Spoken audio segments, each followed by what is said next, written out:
1991 წელს იმ დროინდელ მსოფლიოში არსებული ყველაზე დიდი იმპერია საბჭოთა კავშირი დაიშალა.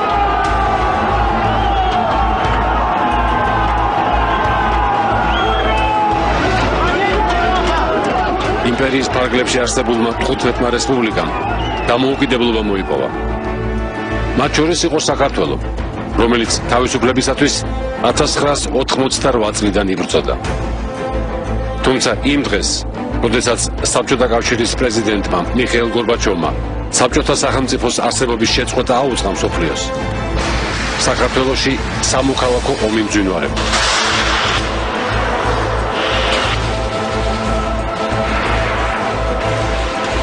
ქვეყანა დამოუკიდებლობას ომსა და ქაოსში ჩაფლული შეხვდა. რესპუბლიკა ფაქტობრივად დღეენად განადგურდა.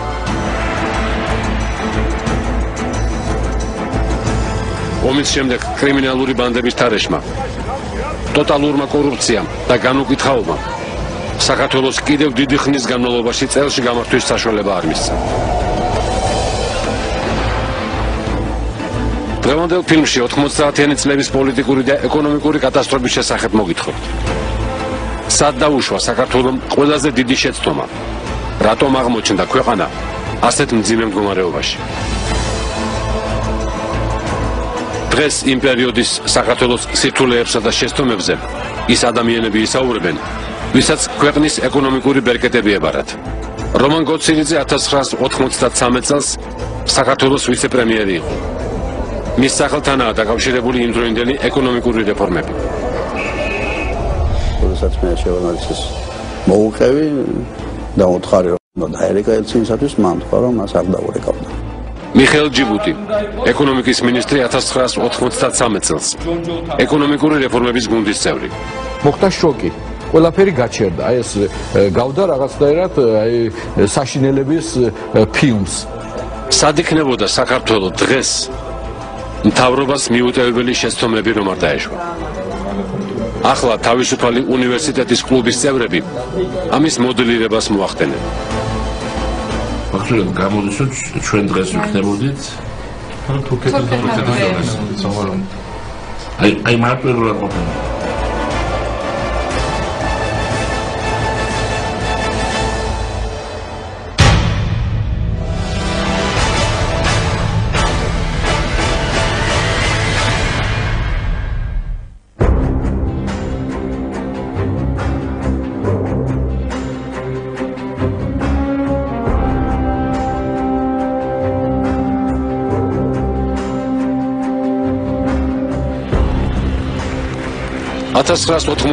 წლის ოქტომბერში საქართველოს საპარლამენტო არჩევნებში კომუნისტური პარტია დამარცხდა და ხელისუფლება ეროვნულ განმათავისუფლებელმა ძალებმა აიღეს ზვიად გამსახურდიას მეთაურობით.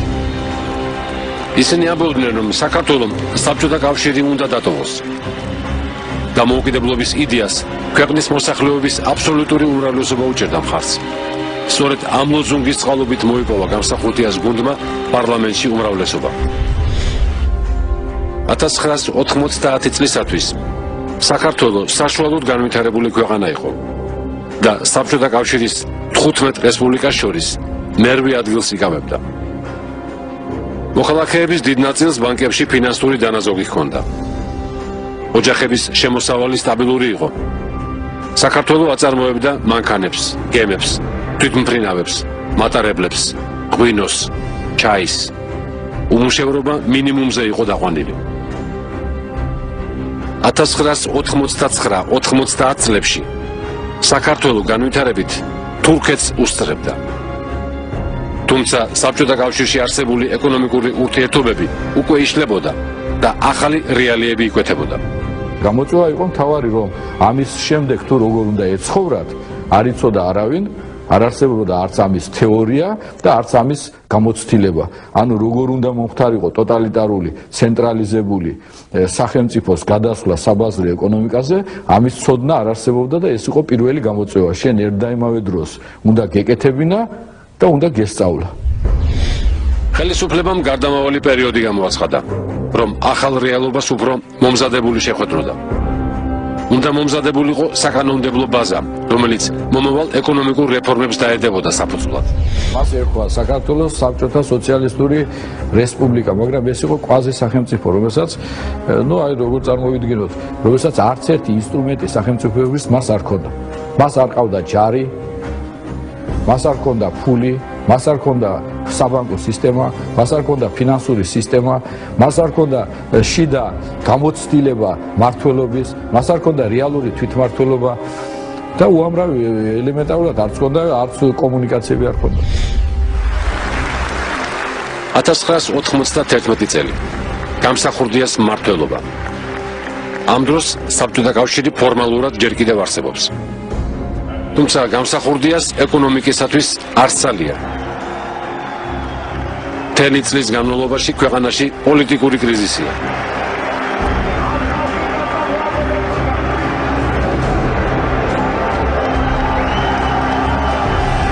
ქვეყნის განვითარებაზე მაშინდელ საქართველოში ინფანტილური წარმოდგენებია. პასუხისმგებლობა კი ნული. ჩვენ ახლა საქართველოს ეკონომიკური განვითარების გრაფიკს ვადგენთ. 3 წელი ავიღეთ შესადარებლად. ეს არის 1990, 2003 და 2011. საქართველოს ვიღაცას რო გეკითხავი, მაშინ როგორ აპირებს საქართველოს ცხოვრებას?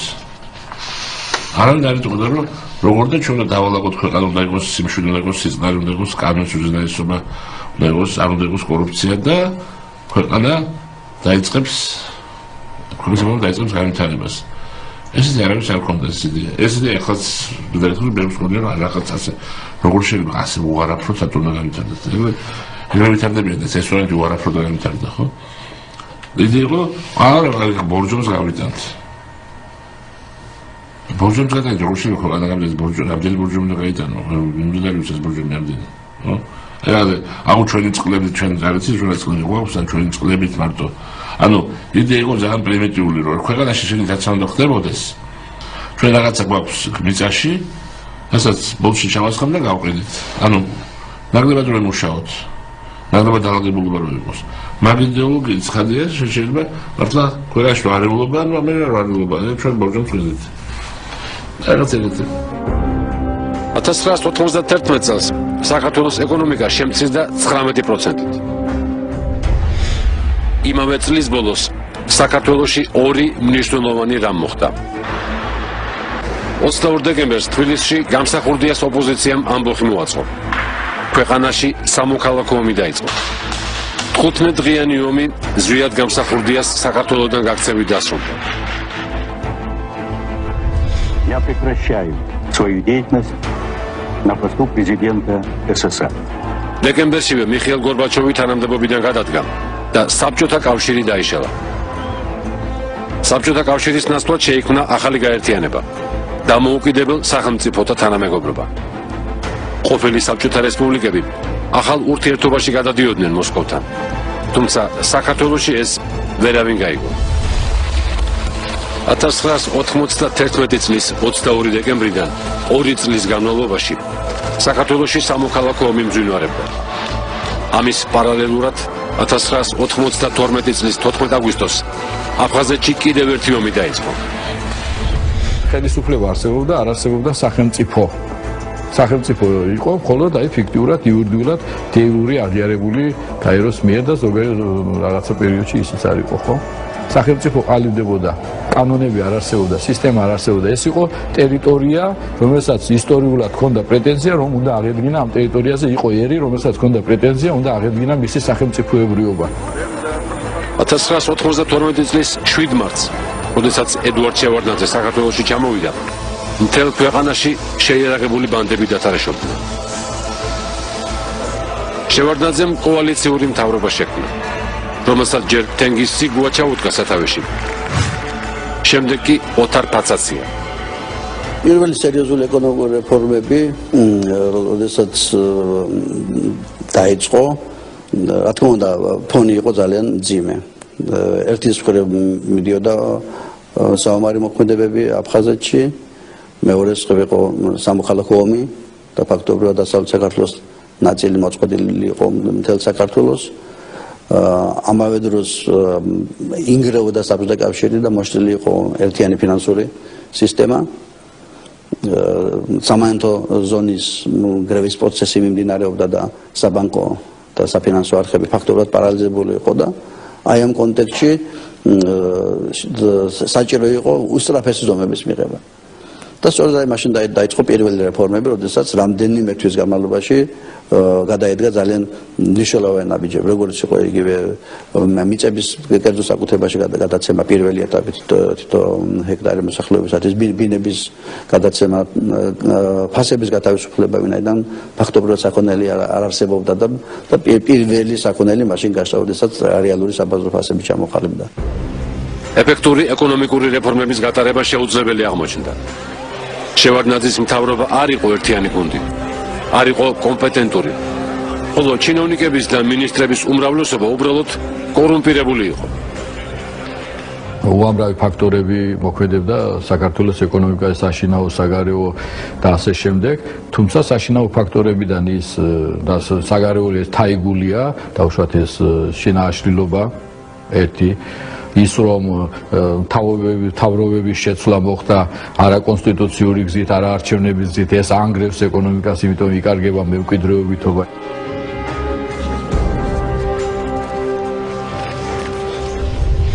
ამ შემთხვევაში ომი იყო მთავარი ფაქტორი, რამაც უკან დავხსია და ამ სამ წელს ხაჩავთ, ასე ვთქვათ, ბოლო 20 წელი.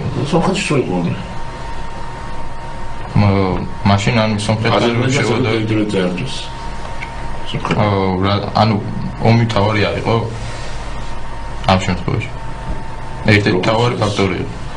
არა, ომი კარგი ეკონომიკას რო წაადგება ეს რაღაც რადიკალურად კენსენების გარდა არავინ არ ეძახის ამას, მაგრამ ომი წაადგება ეკონომიკას მარტივად ეძახიან, მაგრამ აქვეა რეალურად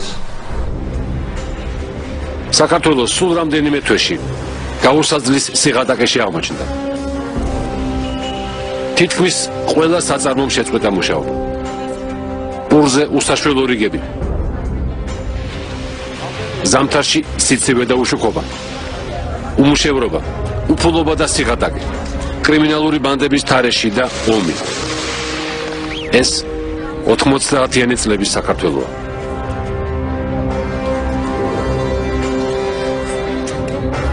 მოხდა კოლაფსი, ანუ მოხდა შოკი. ყველაფერი გაჩერდა, აი ეს გავდა რაღაცნაირად აი საშინელების ფილმს, რომლის ახსნა ძალიან ღრმა ანალიზის გარეშე შეუძლებელია, თუმცა ეს ემპირიულად ნამდვილად ასე იყო გამოწვეული და გამოწვეული იყო იმპერიის, ანუ ეკონომიკური გაჩერება, ეკონომიკური კრახი გამოწვეული იყო პოლიტიკური მიზეზებით. ამიტომ ძალიან ძნელი იყო ის ადამიანებისათვის აღსათქმელად და უცებ შეიცვალა თამაშის წესები. უცებ ნარდის ნაცვლად უნდა ეთამაშათ ჭადრაკი და რომლის თამაში არავინ არ იცოდა და თუ არ ითამაშებდი და პირველ სვლას არ გააკეთებდი ჭადრაკის, ეს ყველაფერი ამოძრავება ამის არ მოხდებოდა და აქ პირველი ბიძგის პრობლემა. მოსახლეობის ნაწილი მასიურად ტოვებდა ქალაქს და სოფლად მიემგზავრებოდა, რათა საბჭო საბადებელი საკუთარი ხელით მოეყვანა. ჩვენ მივიღეთ ქვეყანას არაფერი აღარ არის, ანუ არის სახლები, სახლებში ცხოვრობს ხალხი, მაგრამ მეტი არაფერი აღარ არის. აი წარმოგიდგა უდაბნოში ააშენოთ ქალაქი. უდაბნოში არა რაღაც აი ველზე. ააშენოთ ქალაქი, ესაც უბრალოდ ხალხი არის, მაგრამ მეტი არაფერი არ არის. არაფერი სერვისები, წარმოება არაფერი აღარ არის. ხო? ცხადი იყო, ან ფაქტობრივად ჩვენ ქვეყანა რომელიც ვიყავით საშუალო განვითარების დონის იმ დროისათვის, საშუალო განვითარების დონის ჩვენ ჩამოვედით ყველაზე ღარიბი აფრიკული ქვეყნების დონეზე. საქართველოს და ტაჯიკეთმა დაამყარეს მსოფლიო რეკორდი ეკონომიკის ვარდნაში. უკიდურეს სიღარიბემდე ჩამოვიდა საქართველო. ანუ ჩვენზე ღარიბი ქვეყანა მაშინ ალბათ იყო, ну არ ვიცი, შეიძლება 10-მდე ქვეყანა იყო ჩვენზე ღარიბი. აფრიკის ქვეყნები. აფრიკის ქვეყნები შეიძლება რაღაც ნეპალი იყო ჩვენზე ღარიბი, ბუტანი და ზაირი. 1992 წელი. საქართველოს ეკონომიკა 44%-ით შემცირდა. ეს სრული კატასტროფა იყო. თუმცა ეს ყველაფერი არ იყო. ქვეყნის მოსახლეობას არნახული გაღატაკება ელოდა და ეს 1993 წელს მოხდა. ამის მიზეზი კი მთავრობის არასწორი ფულად საკრედიტო პოლიტიკა გახდა. საბჭოთა კავშირის დაშლის შემდეგ 1992-93 წლებში საქართველოს სამანეთო ზონაში რჩებოდა. იქიდან იღებდა ქვეყანა ფულს. ამასთანავე რუსეთი ცდილობდა საქართველოს კიდევ უფრო დაესუსტებინა, რათა დამოუკიდებელ სახელმწიფოთა თანამეგობრობაში შეეყვანა. რუსული სპეცსამსახურების პროვოცირებით დაიწყო სამოქალაქო ომი. აფხაზეთის ომშიც რუსეთი სეპარატისტულ მოძრაობას უჭერდა მხარს. 1993 წელს კი რუსეთმა საქართველოს ფულის მიწოდება შეუწყვიტა. 8 თვის განმავლობაში არ დარიგებულა ხელფასი, არ გაცემულა პენსია. სახელმწიფოს მეთაურის ედუარდ შევარდნაძის დავალებით რომან გოცირიძე მოსკოვში მოლაპარაკებებზე გაემგზავრა. მაშინ საქართველოს ერთადერთი ქვეყანა იყო, რომელსაც რუსეთი არ აძლევდა ამ თავის კუთვნილ თანხას. და ესეთი უცნაური პასუხი მივიღე, რომ დაბრუნდებით დაურეკო შევარდნაძე ელცინს და ეტყვის თუ რაშია საქმე. ხოლო შემდეგ უკვე არაფორმალურად მითხრა, რომ ელცინი ამბობს, რომ იმ შემთხვევაში მოგცემთ ამ თანხას, თუ კი საქართველოს დათანხმდება გუმისტაზე რუსული ჯარების ჩაყენებას. მაშინ საომარი მოქმედებები მიდიოდა აფხაზეთში. და როდესაც მე შევარდნაძეს მოუყევი და მოთხარი, რომ მას უნდა დაერეკა ელცინისათვის, მან თქვა, რომ მას არ დაურეკავდა. საქართველოს სამანეთო ზონიდან გამოაძევეს. ქვეყანამ დროებითი ვალუტა, კუპონი შემოიღო. როდესაც ჩვენ იმ პერიოდში უნდა გავწერილიანებულიყავით სავალუტო ფონდში და მსოფლიო ბანკში, საწყისი შესატანი თანხა იყო პროცედურებისათვის $1 მილიონი. და ჩვენ არ გქონდა $1 მილიონი სავალუტო ფონდში შესატანად და ასევე $1 მილიონი მსოფლიო ბანკში შესატანად, რათა დაწყებულიყო გაწევრიანების პროცესი და ეს გვასესხა ჰოლანდიის მთავრობამ. და შემდეგ უკვე ეს თანხა ჩამოგვაჭრეს გაჩუქეს, ასე ვთქვათ. ანუ $1 მილიონი კი არ ქონდა ქვეყანას უცხოური ვალუტის რეზერვების საკითხი. სხვა შორის დღეს $3 მილიარდი მხოლოდ ჩვენი ეროვნული ბანკის საერთაშორისო რეზერვები. და აი ასეთ ფონზე უკვე ქვეყანა იძულებული იყო, რომ შემოეტანა საკუთარი ვალუტა, რომელსაც ესე კუპონს ეძახდნენ. და აი აქ საქართველოს მთავრობამ მიუტევებელი შეცდომა დაუშვა. ეროვნულმა ბანკმა უზარმაზარი კრედიტების გაცემა დაიწყო და ამისათვის დიდი რაოდენობით ფულის მასა დაბეჭდეს. ასეთმა ნაბიჯმა კუპონის არნახული გაუფასურება გამოიწვია. შეეთხო თუ არა რამდენიმე პროფესიონალ კადრს მთავრობაში გამოესწორებინა ეგ სიტუაცია, თუნდაც ეროვნული ბანკის შემთხვევაში. მაგას პროფესიონალიზმი არ ძინავს პატრიოტიზმი. პროფესიონალიზმი რომ აი რა ფული რომ უნდა ბეჭდო, მაგას ახლა შუაში ხარ პროფესიონალიზმი. აი მაგალითად ავიღოთ რომ ეხლა ცნობილია რომ არ უნდა ბეჭდო. ეროვნული ბანკი ბეჭდავდა ფულს, ამ მთავრობის გავლენით. შემდგომში როცა პროკურატურაში ეროვნული ბანკის პრეზიდენტი თვალიშვილი დაიბარეს, ეს არის წმინდა არაპროფესიონალიზმი. ადამიანი არ აწარმოებდა არანაირ კვლევას, ეროვნული ბანკი არანაირ კვლევას არ აწარმოებდა და თუ სად მიდიოდა ეს კრედიტები გაცემული ფულები, თვალიშვილი თქვა რომ არ მოკლევ მაგას. არ უნდა გაიგეთო. ანუ პროფესიონალიზმი არაფერ შუაში არ არის. ანუ ზოგადად შუაში, მაგრამ ეგ არის ყველა თავი არის. ამ შუა პროფესიონალი იყო და არაბატოსანი. აი მაგალითად გაცემული კრედიტები ჩემ დავთარში მაქვს ჩაწერილი ყველაფერი, ან თავის ჟურნალში, ან ყველაფერი. როგორ უნდა კომპიუტერზე და უკეთესად გავარკვევთ საქართველოში. არ ვიცი. მე დაბრუნებული რომ არა. ანუ მე ვინ დანიშნა, რა დანიშნეს, ანუ ეს ხო თავის ხო დაინიშნა თავის თავი, არა? მაგაც კონებულა. ალბათ. ხო და აი კიდევ ეს ხო რაღაცა დანიშნა, ეს ვინ დანიშნა ის რაზე ფიქრობდა? პროფესიონალიზმის პატრიოტიზმის არა, ეს გასაგებია რომ ეროვნულ ბანკში უნდა იყოს ადამიანი, რომელსაც როგორც მე ისმის რომ არ დავიჟნოს ფული. აი ეს ხო რაღაცა დანიშნა, ეგეთი ადამიანი, რომელსაც არ ესმოდა. სახელმწიფო მეთაურის ნებართვით ეროვნული ბანკი მილიარდებს გასცემდა. თანხის მიღებისთანავე მფლობელი იმავე დღეს კუპონს ამერიკულ დოლარში გადაახურდავებდა. ამის შემდეგ კომპანიას მხოლოდ ის დარჩენოდა კუპონის კურსის გაუფასურებას დალოდებოდა. რამდენიმე თვის წინ მაკიდან გამოტანილ თანხას, რომელიც კურსით $1,000,000 შეადგენდა, რამდენიმე თვეში უკან ისევ კუპონით აბრუნებდა. ოღონდ მისი კურსი სავარაუდოდ უკვე $1,000 თუ იქნებოდა. ამ მარტივი ოპერაციით თანხის ფლობელი მილიონერი ხდებოდა. ამ სიაში აღმოჩნდა იმდროინდელი საქართველოს ელიტა. ხელისუფლების, ასე ვთქვათ, ნაღები, არა მარტო პოლიტიკური ელიტა, არამედ საზოგადოებრივი ელიტა. წერლები, სხვადასხვა იდეოლოგიური, ასე ვთქვათ, მანქანის შემადგენელი ნაწილები და არა მარტო დეპუტატები, ან მთავრობის წევრები, ან ჩინოვნიკები. ეს იყო საზოგადოება, რომელიც ღებულობდა ხელისუფლებისაგან გარკვეულ, ასე ვთქვათ, საჩუქარს, შეღავათს, რათა შემდეგ უკვე მას მომსახურებოდა იდეოლოგიურად. ეს ფულად საკრედიტო პოლიტიკა აღმოჩნდა ყველაზე დამანგრეველი ქვეყნისთვის. კუპონის გაუფასურების გამო თვიური ჯამაგირი $1 არ აღემატებოდა.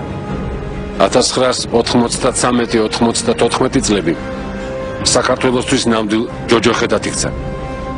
ჰიპერინფლაციამ საბოლოოდ დაამსხვრია ქართული ეკონომიკა და მოსახლეობის უკიდურესი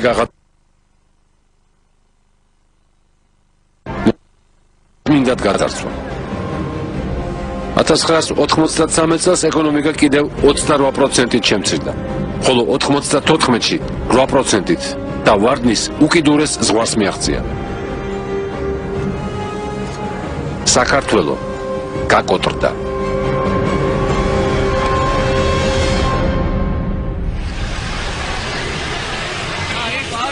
კაცი მაიძულა შევიდეს, ჭაბუასაც გამოვაცხრეს იქი და ყველა კაცი დოდებს საერთო ხალხო ჩამოიყვანეს მათო ვიღებს და ვინ უდოდებს რომ შემასე ჩაწეროს. გამოიყვანეთ მათი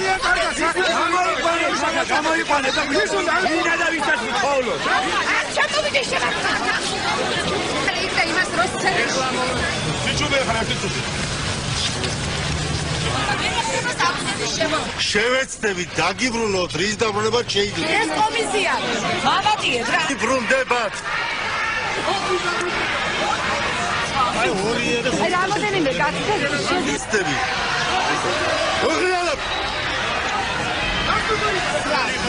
სამართალდამცველებს გაცემული კრედიტები მხოლოდ მაშინ გაახსენდათ, როდესაც ოპოზიციამ ედუარდ შევარდნაძის საწინააღმდეგო აქციები დაიწყო. პოლიცია მათ წინააღმდეგ კომპრომატების ძიებას შეუდგა და ამისათვის კრედიტების გაცემის კანონიერების შესწავლა გადაწყვიტა. ეროვნული ბანკის უკვე ყოფილი პრეზიდენტი დემურ დვალიშვილი პოლიციაში დაიბარეს.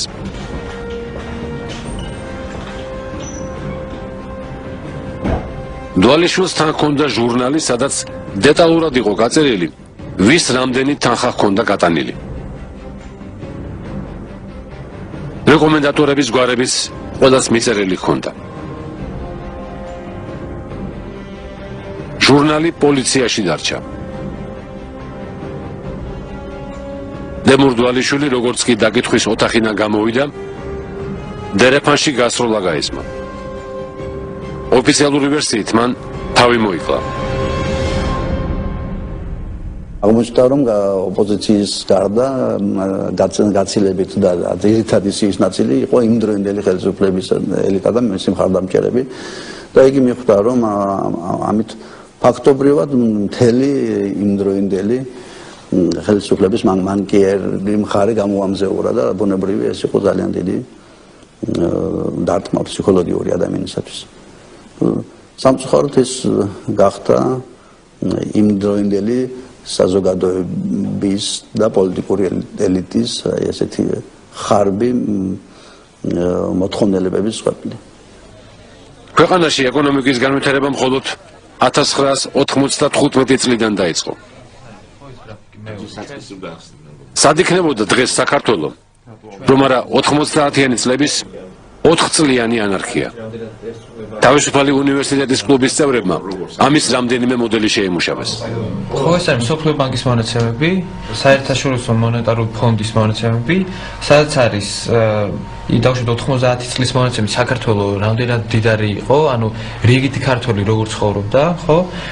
და დავიწყეთ დავუშვათ ავიღეთ ესტონეთის პროცენტული ზრდები ეკონომიკაში ანუ როგორც იზრდებოდა ესტონეთში 90-დან ეკონომიკა პროცენტულად და მივაბით ეს ჩვენ საწყის ნიშნულს ეს იყო დავუშვათ 90 წლიდან და ნახეთ ანუ შეგვიძლია ვნახოთ რომ ჩვენ რომ წავსულიყავთ ისე როგორც ეს ესტონეთმა შეძლო ანუ თუ ეს შეძლო ეს ჩვენ შეგვიძლია გავკეთებინა ანუ როგორც ესტონეთი ყოველ წელს იზრდებოდა ისე რომ გავზრდილიყავით იმავე წელს ან თუ არ იზრდებოდა არ გავზრდილიყავთ ასევე ანუ გადმოვიტანეთ ზუსტად მივაბით იმათი მონაცემები ჩვენ ანუ იდეაში ესტონეთის რეალობა რაც გამოუვიდა და რაც შეძლეს ეგ პირდაპირ მივაბით უბრალოდ ქვეყანას რომელსაც ჩვენ ცხოვრობთ უბრალოდ განსხვავება იყო სასტარტო პოზიცია ჩვენი და მათი თუ საქართველო ესტონური მოდელით განვითარდებოდა დღეს ჩვენი ქვეყანა განვითარებით თურქეთის თანაბარი იქნებოდა თუმცა გაცილებით საინტერესოა ის მოდელი რომლითაც საქართველო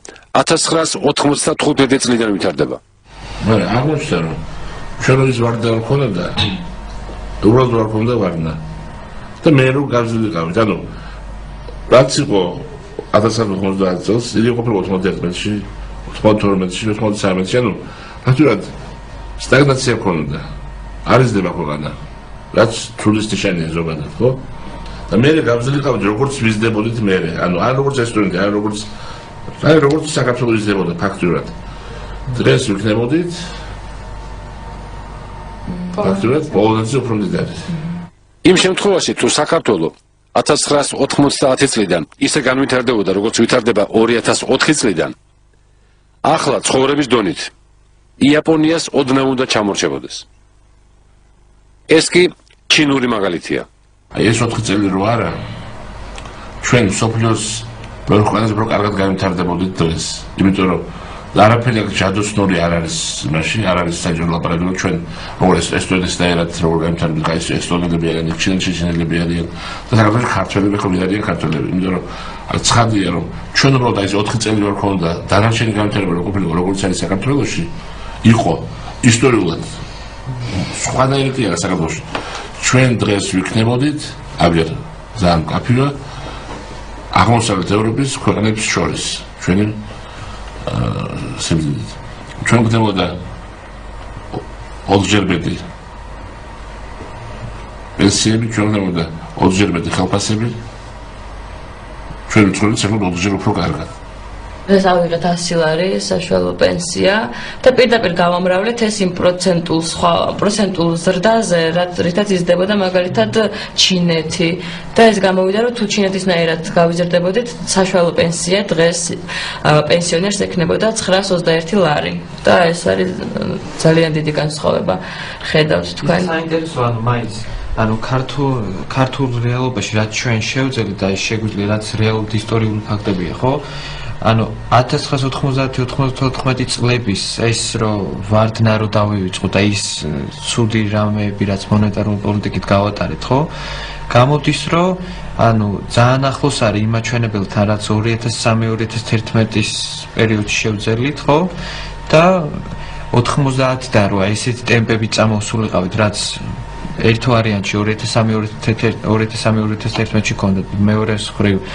90-94 წლების დავიწყებით იქნება ნუ 500-ის ხო 5-ჯერ მეტი პენსია ვიდრე დღეს არის რაც შეეხება მაგალითად იგივე თურქეთის მაგალითი რომ განვიხილოთ სავარაუდოდ ჩვენი დათვლით პენსია უნდა ყოფილიყო 175 ლარი და ესტონეთთან მიმართებაში 150 ლარი 40% ეკონომიკის და ჯამური არის ის ჩვენ 2004 წლიდან 2012-მდე მივიღეთ ხო ანუ ერთი ამნაირი პერიოდი დაემატებოდა საქართველოს ეკონომიკურ ისტორიას ამდენად კარგად იქნებოდა ეხლა იქ არ უბრალოდ ამაგადებს ნერვებაშიც გარეშე რომ ამ ხსევამ ანუ აი ეროვნულ გამშვებად მოუარა ქვეყანამ საზოგადოებამ და გავიგეთ ფაქტურად აი რამდენი წელი გამოვიდა 7 წელი 8 წელი ხო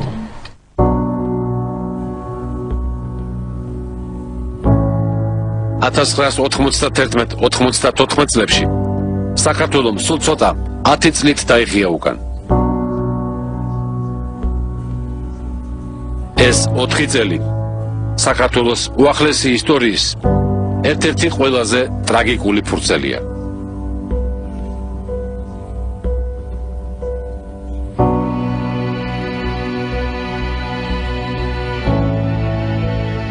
გამოუყენებელი შესაძლებლობების ქვეყანაა 90-იან წლებში საქართველო. ანუ მაქსიმალურად მაინც ვერ გამოიყენა ის, რაც შეიძლება გამოიყენებინა.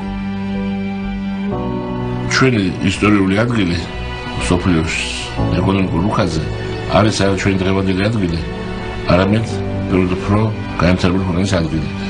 ამიტომ ჩვენ ყველაფერი უნდა გავუგოთ იმისათვის, რომ ჩვენი ეკონომიკა იზრდებოდეს მუდამ. და ამ შემთხვევაში ჩვენ დავბრუნდებით იქ, სადაც უნდა ვიყოთ. ანუ განვითარებული ქვეყნების ადგილას.